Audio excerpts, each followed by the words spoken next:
Welcome to the Channel Maven, a part of 360 Insights podcast. I'm Akilah Murrell, Senior Manager of Channel Marketing. Today, I had the pleasure of speaking with Cassie Jeppson. She is the Director of North America Channel Programs at Lenovo, and she is currently the President of the Alliance of Channel Women. So who better to speak with about advancing women in technology and leadership than with Cassie? Cassie shared ways that organizations can attract, recruit, and retain diverse talent. She also shared some nuggets around ways that organizations can really cultivate and contribute to the success and the advancement of women in tech. Now, I'd have to say, this is the first time I've ever interviewed with someone with a unique backdrop. Let's leave it at that. We may have had, or you may have heard, some other visitors in our interview, but I think you're going to really like the conversation. I know I did. Thank you.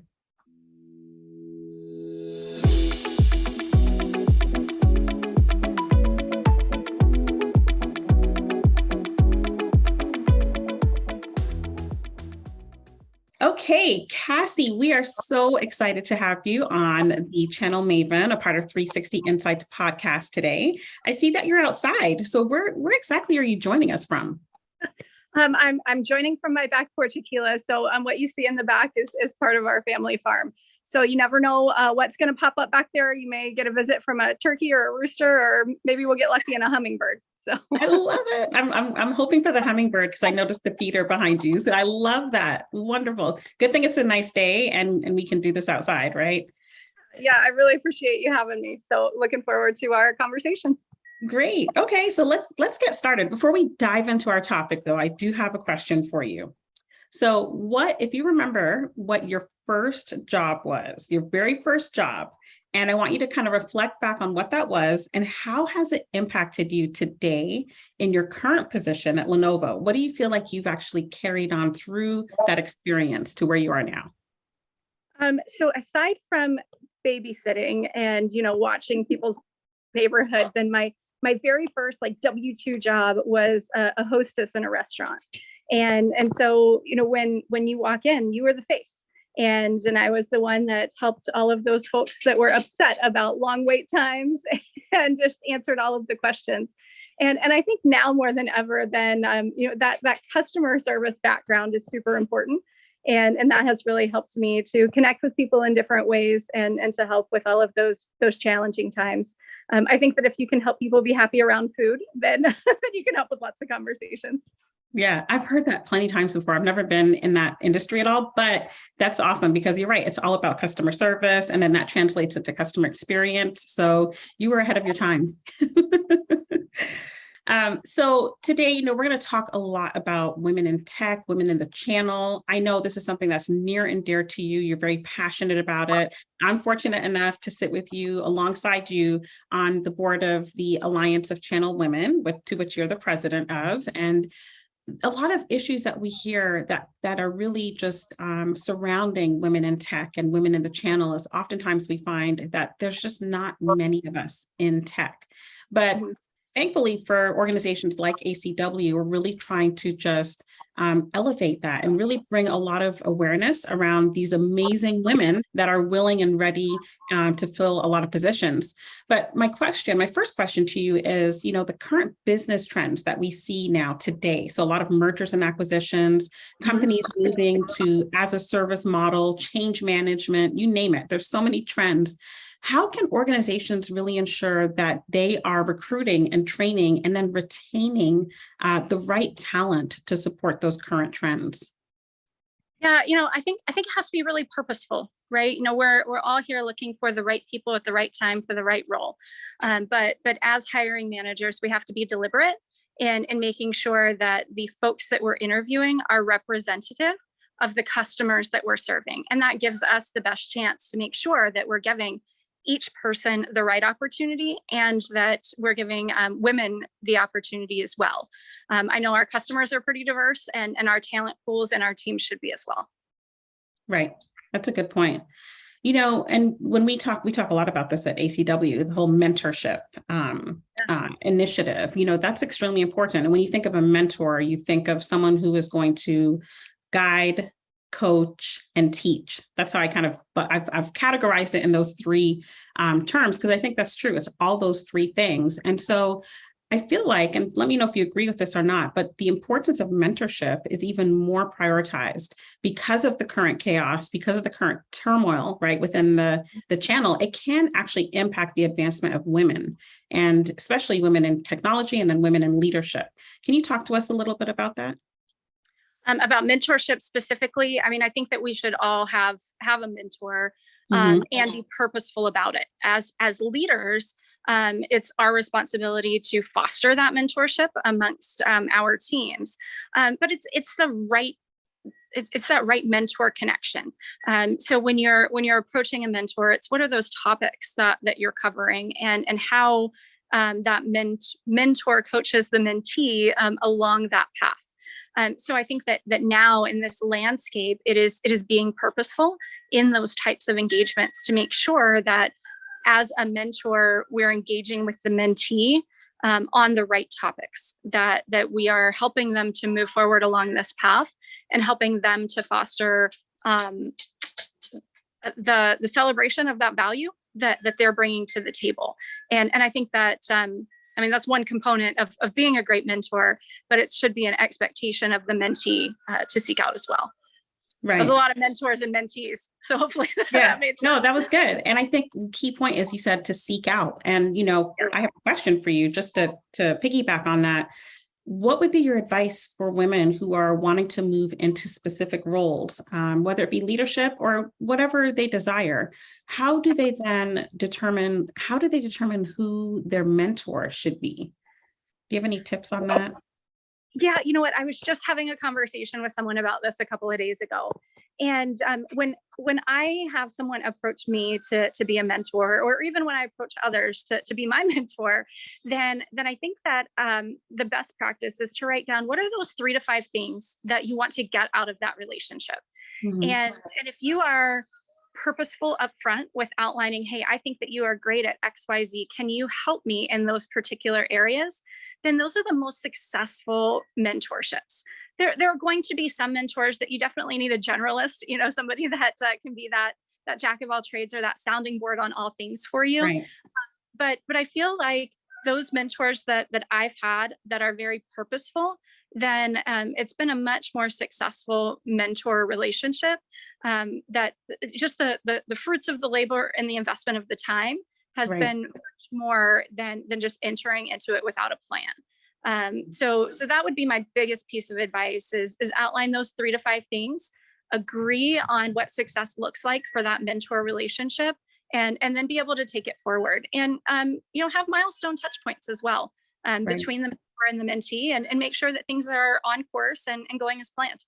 Yeah, that's really good advice. So alignment and touch points is what I got out of that. Like, make sure you keep the conversation going, because oftentimes we're just like, okay, one and done. I have a mentor, and we never really check in with, you know, you don't check in with your mentor doesn't check in with the mentee. So I really appreciate that comment. That's really important. Yeah, you know what, we have so little time now to really invest in ourselves that we have to be really purposeful in how we use the time and make sure that it's the right turn on that investment, because your time is one of the biggest investments that you make. So make sure you're using it wisely. Yeah, that's great. So what are specific things that organizations can do to prepare for or just combat hurdles, right, for women in technology as they pertain to the current channel trends? Yeah, I think that there's several things. The first is recognizing what those trends are, and recognizing how women can contribute to helping solve some of those problems. Mhm. And you know, women are the same and different from every other person that's out there, right? But recognizing that intrinsic value that each person is bringing to the table, and helping to prepare for some of those challenging times. Mhm. Whether that is making sure that each person has a development plan, and helping to foster that level of growth, that helps to prepare for the unknown, for your entire team. And so this is for both an individual and for a leader. As an individual, you can proactively do some of these things. And as a leader, you can foster some of this, and include it in your coaching on your team. Right. So first, recognize that value. Each person has their own secret sauce and value that they're bringing to the table. So being able to recognize that. I think in terms of, individual development, then it's really important to have a plan, recognizing and understanding the value that each person brings, and helping to recognize both your strengths and the opportunities that you have to grow.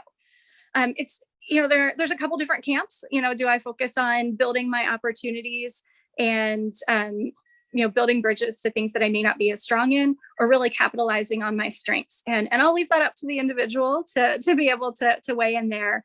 But there's just a tremendous amount of learning opportunity. So making sure that you're taking advantage of that continuing education, whether you're focusing on the strength or the opportunity.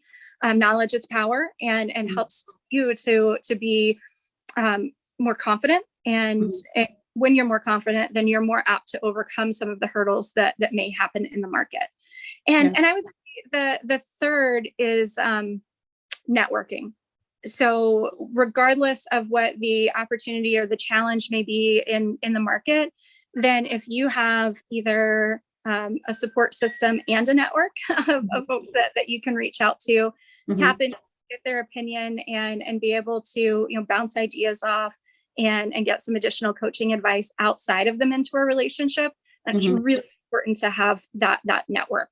And I think those three things a leader can help to foster, but also the individual can help to drive as well. Right.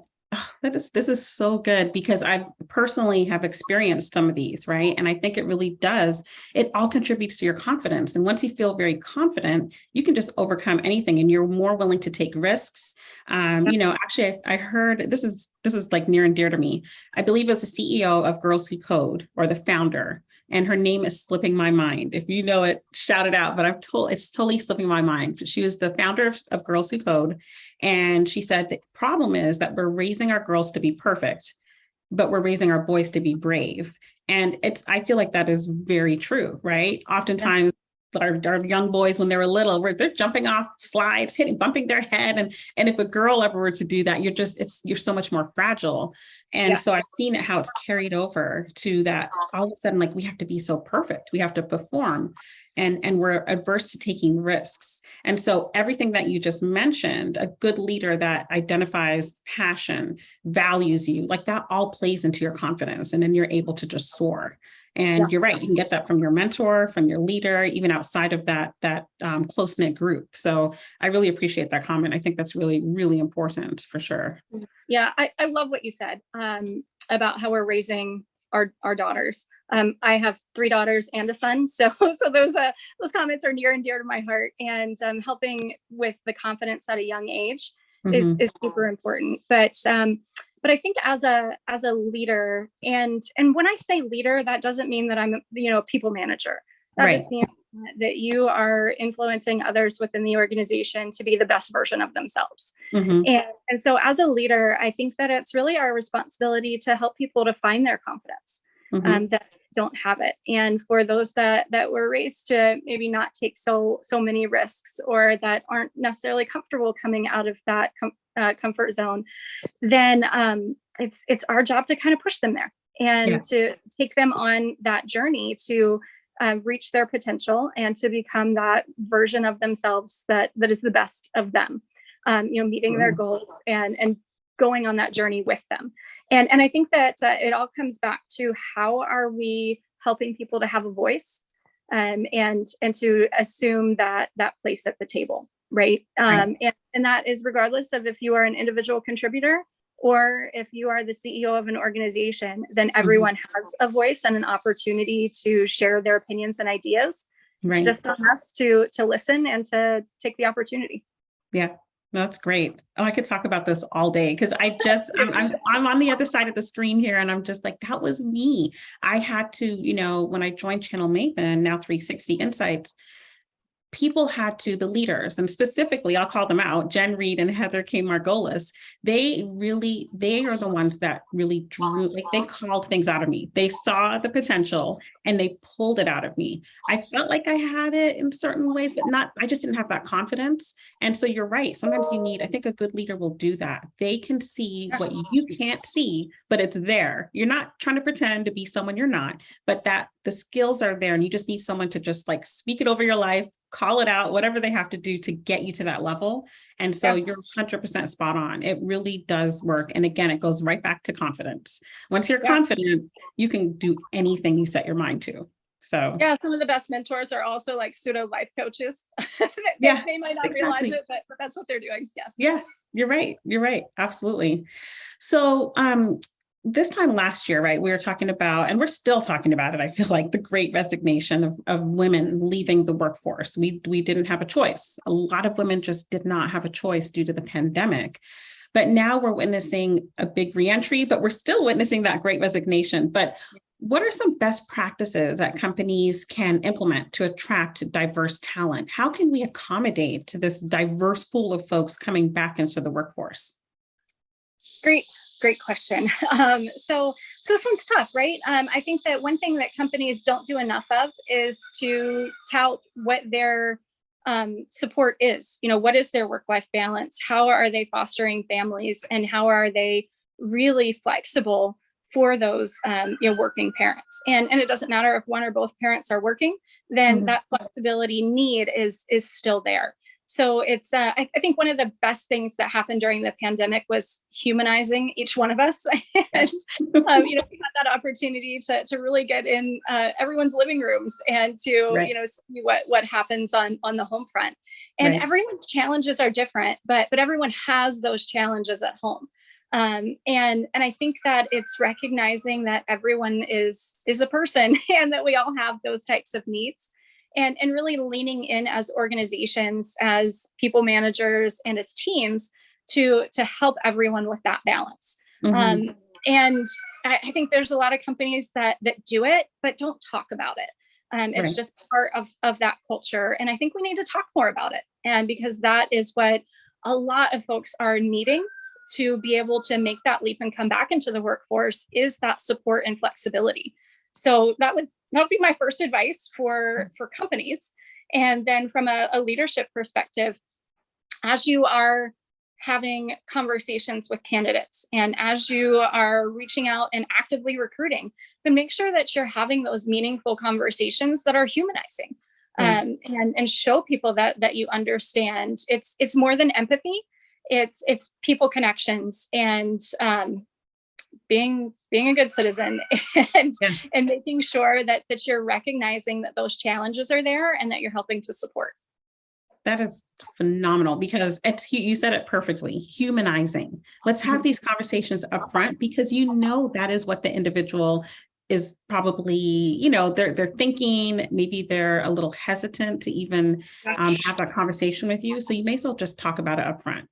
And you're right, the pandemic humanized all of us. So let's just it's not just having the conversation, it's kind of the way that you have it, right? When I'm talking with candidates, then I open up a little bit about my personal life. So I have 4 kids. They're very active in sports and activities, and there's a lot of times that I need to be the chauffeur.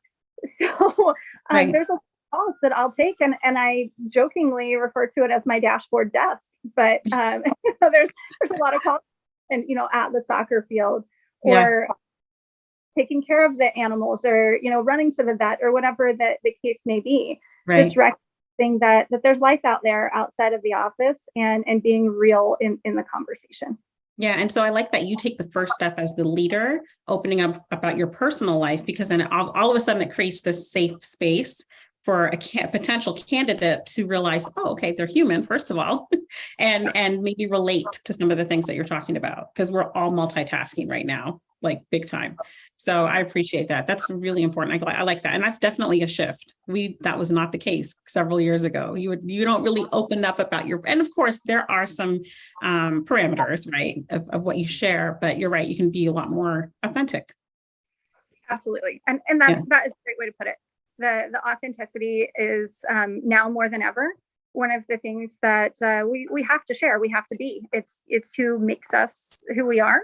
And celebrating that and sharing it with our candidates helps them to make sure that not only are they choosing the right company in the right position, but they're choosing the right leader. And that's another element for folks that are coming back into the workforce, is they want to make sure that it's the right fit for them. Exactly. So I think that we should take every opportunity to celebrate the culture, the benefits that we have, and the human side of work. Right. Absolutely. And we've seen how it really has improved productivity, which as a result improves the bottom line. So we really can't go back to the way things were as it relates to that authentic and bringing your full self. Like we really can't go back to the way it was, because that way was not necessarily the best way of doing business. It was never a win-win situation. So I appreciate where we are now, especially being a woman in tech. I think there are plenty of opportunities for growth. And, if we all pull in together, I think that's important. There's power in the pack. And as women, as we kind of reach over and help someone else, help another woman in tech. And I'm not trying to just limit it, obviously, to women. We're talking about that right now. But as long as we're reaching over and helping someone else, I think there's a lot of power in that, because then we're bringing everyone up with us as we can. And the sky's the limit, right? So in the end, our organization wins, or your personal company wins, whatever, you definitely win with unity. So yeah, awesome. Well, it was so good chatting with you. I did hear the roosters a couple times. That was awesome. I didn't see the hummingbird, but that's okay. Next time. Maybe next time. Yeah. Well, thanks so much, Cassie. It's been a great conversation and really appreciate it. Great. Have a wonderful day. Thanks, you too. Thanks.